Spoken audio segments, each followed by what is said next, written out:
लेकिन मीडिया पे बिल्कुल भरोसा नहीं। आप जो भाषा बोल रहे हैं, ये भाषा जो है, आप हमें लोकतंत्र में प्रोटेस्ट नहीं करने देना चाहते। आप हमारे प्रोटेस्ट पे सिर्फ सवाल करेंगे। आप भारतीय जनता पार्टी से सवाल करिए ना कि उनकी मंशा क्या है।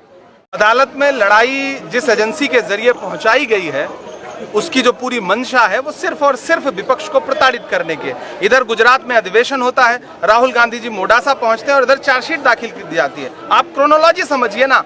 भारतीय जनता पार्टी आने वाले बिहार के चुनाव से, गुजरात में कांग्रेस पार्टी की सक्रियता से, आने वाले असम के चुनाव की संभावित हार को देख करके और विपक्ष की सक्रियता को देख करके, 400 पार के नारे के बाद भी 240 पे अटक जाने के बाद भारतीय जनता पार्टी चाहती है कि विपक्ष को पूरी तरह से कुचल दिया जाए, उनके संसाधन तोड़ दिए जाएं, उनके नेताओं का मनोबल तोड़ दिया जाए। लेकिन भाजपा ये भूल जाती है कि ये गांधी परिवार है जिसने इस देश के लिए न जाने कितनी कुर्बानियां दी हैं। आप गांधी परिवार पे आरोप लगाते हैं। वो एक गांधी परिवार वो परिवार है जिसने अपनी निजी संपत्तियां इस देश के लिए दान कर दी हैं। आप उस पर इस तरह के आरोप लगाते हैं, ये बहुत शर्मनाक है और इसके खिलाफ पूरे देश में आज कांग्रेस पार्टी प्रदर्शन कर रही है। राहुल गांधी तख्तियों पे लिखा है डरो मत और सत्यमेव जयते। सत्यमेव जयते जब आपने लिखा है, मतलब अदालत पर भरोसा है आपको, और डरो मत का नारा है। हमें अदालत पे भरोसा है, लेकिन मीडिया पे बिल्कुल भरोसा नहीं। आप जो भाषा बोल रहे हैं, ये भाषा जो है, आप हमें लोकतंत्र में प्रोटेस्ट नहीं करने देना चाहते। आप हमारे प्रोटेस्ट पे सिर्फ सवाल करेंगे। आप भारतीय जनता पार्टी से सवाल करिए ना कि उनकी मंशा क्या है।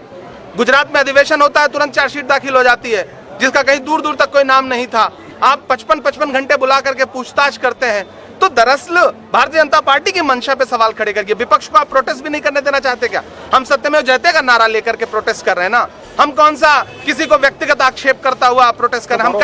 हम कह रहे हैं सरकार जो है वो प्रताड़ना की राजनीति कर रही है, विपक्ष की आवाज को चलना चाहती है, राहुल गांधी को डराना चाहती है जो संविधान बचाने के लिए लड़ रहे हैं। लेकिन राहुल गांधी जी खुल के कह रहे हैं, मैं ये नहीं कहता कि मेरा सर न मिलेगा, लेकिन मेरी आंखों में तुझे डर न मिलेगा। आप राहुल गांधी को नहीं डरा सकते। आज भी